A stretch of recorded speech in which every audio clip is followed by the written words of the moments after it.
अस्सलामुअलैकुम स्टूडेंट, आज हम पढ़ेंगे 10th क्लास की मैथ की एक्सरसाइज 3.2 जिसका पहला क्वेश्चन है। कहता from the following matrices identify unit matrices, row matrices, column matrices and null matrices. कहता ये मैट्रिसेस दिए हुए हैं तो इनका आइडेंटिफाई करना है, बताना है कि कौन सा रो है, कौन सा कॉलम है और कौन सा जो है नल मैट्रिक्स है, तो इन सब के बारे में बताना है। सबसे पहले आप समझ लें कि जो आइडेंटिटी मैट्रिक्स होता है वो मैट्रिक्स होता है जिसका जो ये डायगोनल है, ये जो वतर है, उसमें तमाम जो एंट्रीज़ हैं वो 1 1 हों और उसके अलावा बाकी 0 हों। जिस तरह की ये हमारा जो सी है ये आइडेंटिटी मैट्रिक्स है, क्योंकि इसका जो ये वतर है, ये जो डायगोनल है, ये 1 1 है और बाकी 0 हैं। बड़ा सिंपल है। और दूसरे नंबर पर है जी जो आइडेंटिटी मैट्रिक्स है उसको यूनिट मैट्रिक्स भी कहते हैं, ठीक है जी। और दूसरे नंबर पर है रो मैट्रिसेस। तो रो वो होता है जिसमें एक रो हो, एक कितार हो। जिस तरह कि ये ए है, इसमें एक रो है, ठीक है जी। तो और उसके अलावा है कॉलम मैट्रिसेस। कॉलम वो होता है जिसमें सिर्फ एक कॉलम हो, जिस तरह ये ई है, एफ़ है, तो मैंने साथ लिखा भी है, ठीक है जी। ये कॉलम है क्योंकि इसमें एक ही कॉलम है, ई भी और एफ़ भी, ठीक है जी। बस ये आपने साथ लिख देना है। इसके ई के आगे भी लिख दें कॉलम मैट्रिसेस, एफ़ के आगे भी लिख दें कॉलम मैट्रिसेस, क्योंकि ये दोनों कॉलम मैट्रिसेस हैं, ठीक है जी। और उसके बाद कौन सा है जी नल मैट्रिसेस। कौन सा होता है जिसकी तमाम एंट्री 0 हों। जिस तरह के ये बी है तो इसकी भी तमाम एंट्री है ही एक है, तो वो भी 0 है। और उसके बाद डी है तो ये भी तमाम एंट्री 0 हैं, ठीक है जी। यकीनन आपको समझ में आ गया होगा। एक बार दोबारा रिपीट कर देता हूँ। ए जो है ये रो है, बी जो है वो नल है, सी जो है वो आइडेंटिटी मैट्रिक्स है, ठीक है जी। और जो डी है ये नल है, ठीक है जी। ई और एफ़ जो हैं ये दोनों कॉलम मैट्रिसेस हैं, ठीक है जी। और उसके बाद दूसरा क्वेश्चन है, कहता है identify type of the given matrices as row, column, square, rectangular matrices.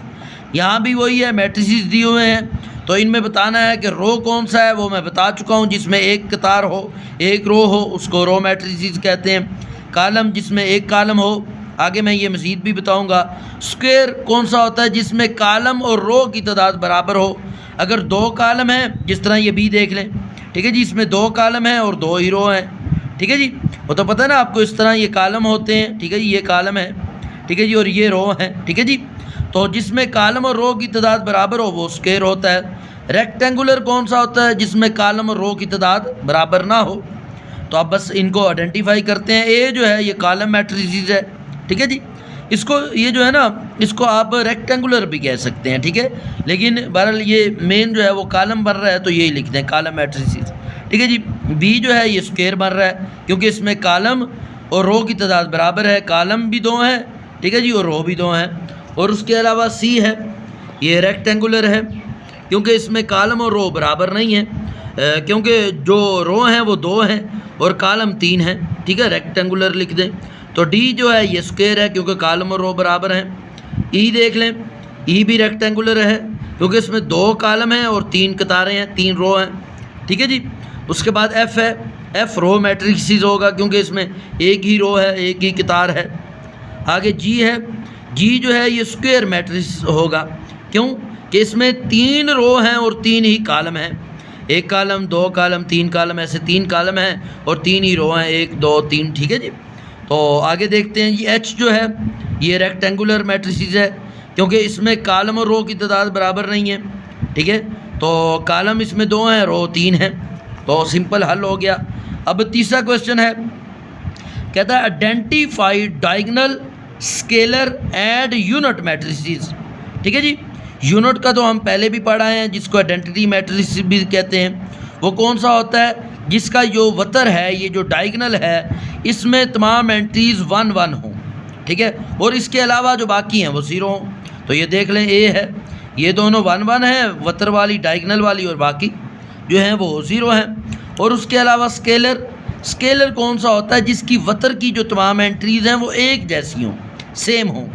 अब देखें, ये भी 5 है, ये भी 5 है, सेम है, ठीक है। और उसके अलावा बाकी 0 हों, ठीक है। अब ये वाला जो है ना, ये यूनिट भी बन सकता है, इसको स्केलर भी आप कह सकते हैं, लेकिन मेन जो है ये यूनिट ही बन रहा है, इसलिए इसके साथ यूनिट ही लिखें। और ये वाला स्केलर है, ठीक है जी। तो स्केलर का बता दिया कि सेम एंट्रीज हो, है यहाँ पर भी सेम है, लेकिन सेम होने के साथ साथ ये यूनिट भी बन रहा है ना, ठीक है जी। 1 1 है दोनों में, तो इसलिए यूनिट लिख दें तो बेस्ट है, ठीक है जी। तो ये स्केलर बन रहा है कि जो इसकी वतर की एंट्रीज़ हैं वो सेम होनी चाहिए और बाकी ज़ीरो, तो सेम है जी, ये सेम है और बाकी ज़ीरो हैं, तो ये डायगनल होगा, ठीक है जी। डायगनल कौन सा होता है? जिसका जो डायगनल है, जो वतर है, उसमें कम से कम एक एंट्रीज, एक जो डिजिट है वो नॉन ज़ीरो होना चाहिए। 2 भी हो सकते हैं, यहाँ भी कुछ हो सकता है, यहाँ 1 2 3 कुछ भी हो सकता है, लेकिन कम से कम एक जो है ना वो गैर ज़ीरो हो। तो यहाँ एक तो है ना, और बाकी ये वाले तो ज़ीरो होने चाहिए, ये लाजमी है, ये ज़ीरो हो और यहाँ पर जो है कोई एक नॉन ज़ीरो हो, ठीक है जी। तो ये डायगनल बन जाएगा। तो मज़ीद देखते हैं अगले सवाल भी। तो ये डी जो है ये भी देख लें, ये भी डायगनल है। देखो इसकी ये 2 एंट्रीज जो हैं, एक भी हो सकती है, 2 भी हो सकती हैं, लेकिन एक कम से कम जो है वो नॉन ज़ीरो होनी चाहिए। इसकी दोनों नॉन ज़ीरो हैं और बाकी ज़ीरो होनी चाहिए, तो ऐसा ही है, ठीक है जी। ये स्केलर है, स्केलर की जो वतर की जो एंट्रीज़ हैं, ठीक है, डायगनल की जो एंट्रीज़ हैं वो सेम होनी चाहिए, तो स्केलर बनेगा तो इसकी सेम है, तो स्केलर है, बाकी ज़ीरो होनी चाहिए तो ज़ीरो है, ठीक है जी। अब चौथा क्वेश्चन है, find the transpose of each of the following matrices. ये मैट्रिसेस दिए हुए हैं, इनका ट्रांसपोज जो है वो फाइंड करना है, बड़ा सिंपल है ट्रांसपोज। जो कॉलम होता है उसको रो बना देते हैं, जो रो होती है वो कॉलम बना देते हैं। ये ए सेट है, मैंने दोबारा भी उसी तरह लिख दिया। अब इसका ट्रांसपोज लेते हैं, ये देखें, ये इसका जो कॉलम था इसको हमने रो बना दिया, 2 और 4 ये रो बन गया, और इसी तरह ये जो कॉलम था ये भी रो बन गया। तो कॉलम को रो बना दें तो ट्रांसपोज आ जाएगा। इसी तरह ये बी है, देखें ये कॉलम था, इसको हमने रो बना दिया। सी को देख लें, ये रो था तो कॉलम बना दिया, कॉलम रो बन गया, रो कॉलम बन गया, तो बस ये चेंज कर देना है, ठीक है जी। तो यहाँ पर देख लें डी है, एक बार मैंने वैसे ही लिखा। नेक्स्ट जो है इसका ट्रांसपोज ले लेते हैं। अब देखें ये जो कॉलम था इसको हमने रो बना दिया, मतलब कॉलम क्या था 2 3 4, तो हमने ये रो बना दिया 2 3 4 इस तरह, ठीक है। ये भी कॉलम था, इसको भी रो बना दिया, तो ट्रांसपोज आ गया। 5वां क्वेश्चन है, find the negative of the following matrices. ये मैट्रिक्स दिए हुए हैं, इनका नेगेटिव फाइंड करना है, बड़ा सिंपल है, ठीक है जी। साइन बस चेंज कर देने हैं, जहाँ पे प्लस है वहाँ पे माइनस लगा देना है, और जहाँ पर माइनस है वो माइनस ख़त्म कर देना है, क्योंकि माइनस ख़त्म करने का मतलब ये होता है कि वहाँ पर प्लस आ गया है। प्लस तो लिखा नहीं जाता ना, वो अंडरस्टूड होता है। अब देखें ये 3 के साथ माइनस है ना, तो इसका माइनस ख़त्म हो गया, और इन दोनों के साथ प्लस है, लिखा नहीं है लेकिन अंडरस्टूड है कि प्लस है, तो यहाँ पर माइनस लगा दें, तो 0 तो ना प्लस है ना माइनस, इसको वैसे ही रहने दें, ठीक है। सिर्फ साइन चेंज करने हैं इन शॉर्ट, ठीक है जी। ये आपने एक का सेट लिखा और एक के साथ माइनस लिख दें ताकि पता चले आप इसका नेगेटिव ले रहे हैं, तो साइन चेंज कर दें। इसी तरह बी है, तो इसमें भी साइन चेंज कर दें। 3 और 2 के साथ माइनस है तो ये ख़त्म कर दें, और इन दोनों के साथ कुछ भी नहीं है यानी कि प्लस है, जब कुछ ना हो तो इनके साथ माइनस लगा दें बस, और यहाँ बी के साथ भी माइनस ताकि पता चले नेगेटिव ले रहे हैं, तो बस साइन चेंज कर देना है। इसी तरह सी में ऐसे ही है, ठीक है जी। ये देखें, ये जो दोनों 1 हैं इनके साथ कोई साइन नहीं है तो मतलब प्लस है, तो इनके साथ माइनस लगा दें, ये माइनस है तो ये माइनस ख़त्म कर दें, तो नेगेटिव आ गया। अब छठा क्वेश्चन है जी, बिल्कुल वैसे ही, बड़ा सिंपल है। कहता है इफ़ अगर ए सेट ये है और बी सेट ये है तो वेरीफाई क्या करना है। कहता है ए का आप ट्रांसपोज लें, फिर दोबारा उसी का ट्रांसपोज लें, तो वो ए ही आना चाहिए। अब देखते हैं, हल करेंगे मज़ीद आपको समझ में आएगा। अब देखें ये ए का सेट है हमारे पास, ठीक है जी, 2 3 4 5। अब इसका ट्रांसपोज लेना है। ट्रांसपोज क्या है? कॉलम को रो, रो को कॉलम कर देना है। अब देखें ये इसका कॉलम था, इसको हमने रो बना दिया, ये भी कॉलम था, इसको भी हमने रो बना दिया। अब ए का ट्रांसपोज ले लिया हमने, वो कहते हैं ये जो ट्रांसपोज लिया ना इसका दोबारा ट्रांसपोज लें, तो दोबारा लेते हैं, ठीक है जी। देखिए अब यहाँ पर 2 और 3 जो है ये क्या बन रहे हैं, कॉलम बन रहा है, इसको रो बना दें 2 और 3, और 4 और 5 क्या बन रहा है, ये भी कॉलम है, इसको भी रो बना दें, दूसरी बार ट्रांसपोज भी हो गया। अब हकीकतन ये वही पहले वाला सेट बन गया जो ए था, ए भी यही था ना, 2 3 4 5, तो ये भी वही बन गया, ठीक है, 2 3 4 5, ये इधर भी मैंने लिखा हुआ है कि साथ 2 3 4 5, तो बिल्कुल सेम बन गया ना। तो वही बात ये कर रहा है कि अगर किसी चीज़ का 2 बार ट्रांसपोज लिया जाए तो वो वापस वही चीज़ आ जाती है जिससे ट्रांसपोज लिया था। जिस तरह भी बी है, इसको भी देख लें, मज़ीद कंसेप्ट क्लियर होगा। अब देखें, ये बी का सेट है 7, ये जो है 7 6 5 8। अब इसका आप ट्रांसपोज लेते हैं, ठीक है जी। ये कॉलम था, इसको आपने रो बना दिया, ठीक है जी।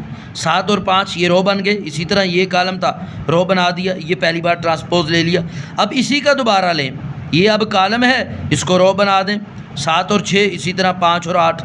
तो ये दोबारा जब ट्रांसपोज, ये असल में ये बी सेट ही बन गया, देख लें, सेम वो बन गया। तो लिख दें, वेरीफाई हो चुका है, ठीक है जी।